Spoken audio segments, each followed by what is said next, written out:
Alright guys, so it's me, Hannah, Aiden, and those people up there. Mommy, And Daddy, and Joyce. we are in our minivan, and we are on our way to do the Hoover Dam Tour, so stay tuned.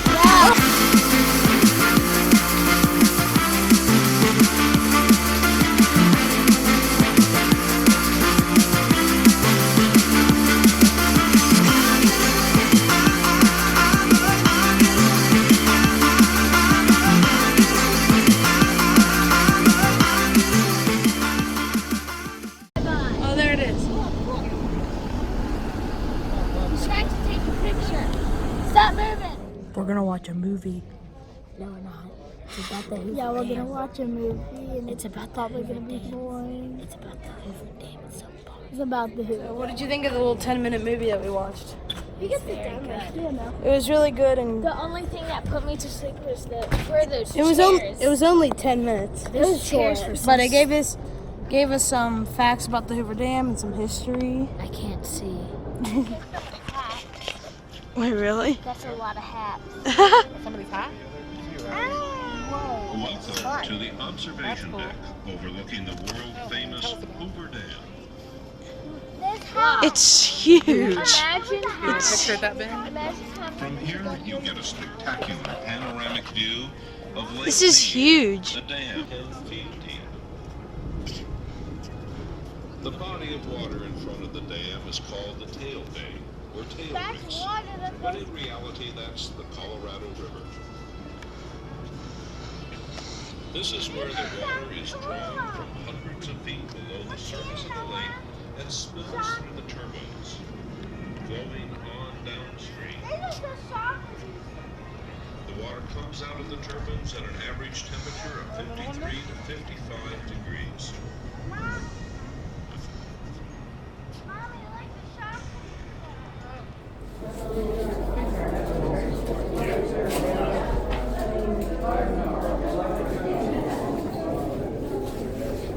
My name is Tom, and I'm your power plant tour guide.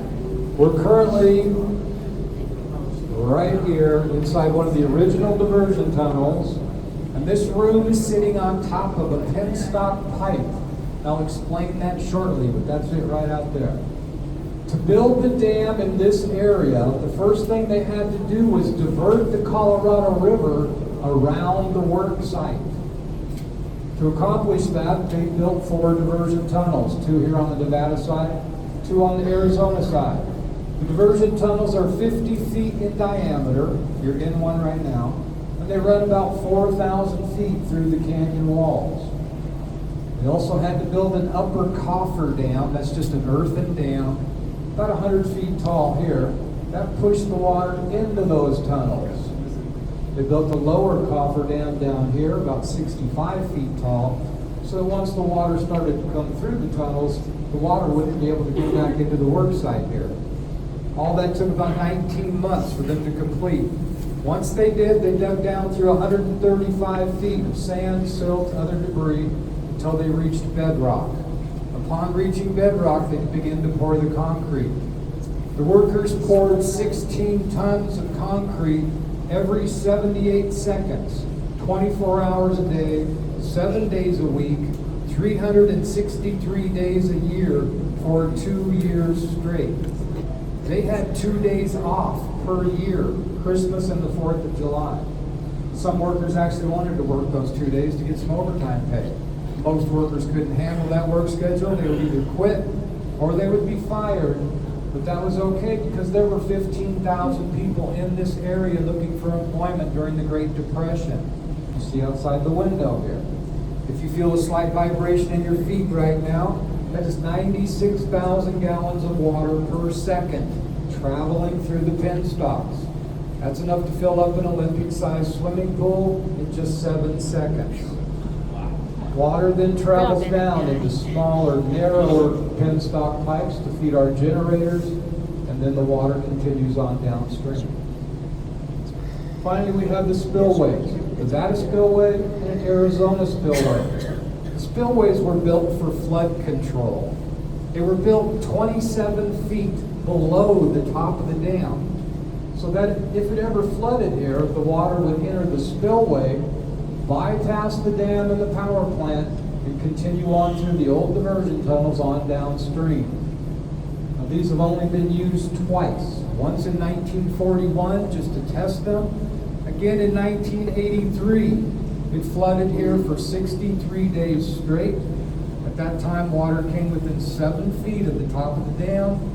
You see the spillways here, all that water pouring in, down into the spillway. It's going to bypass the dam, just go right through the mountain. I'm saying a hole too.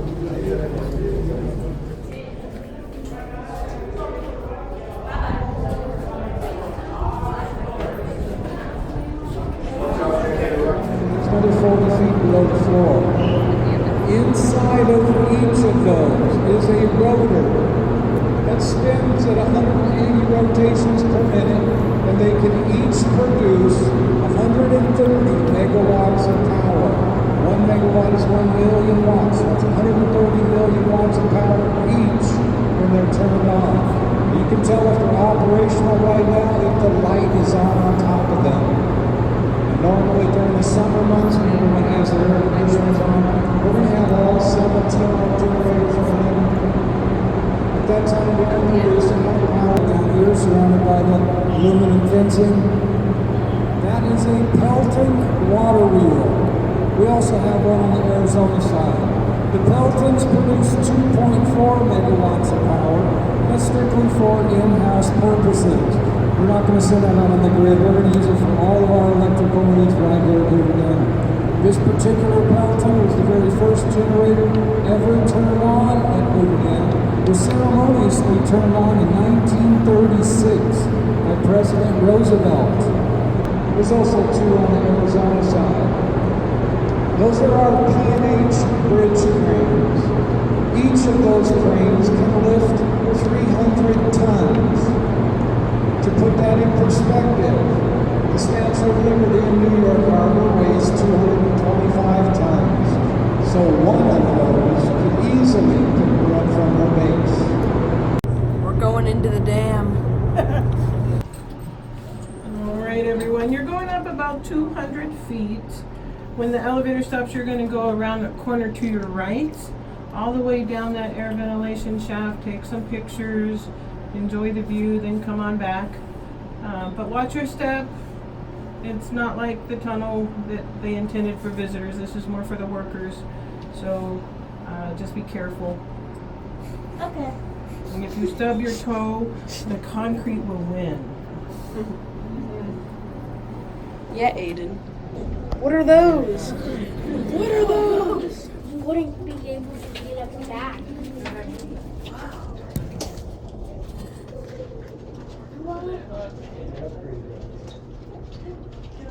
Get up a little.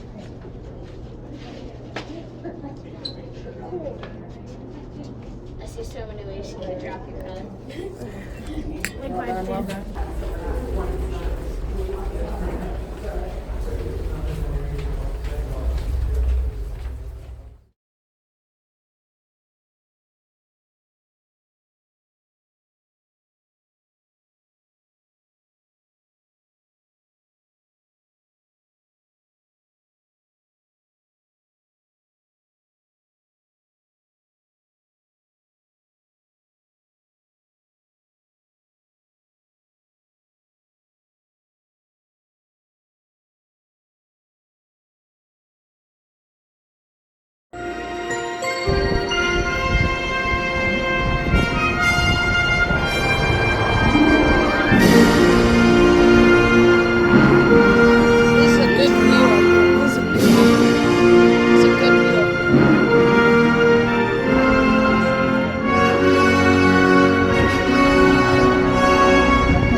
can't move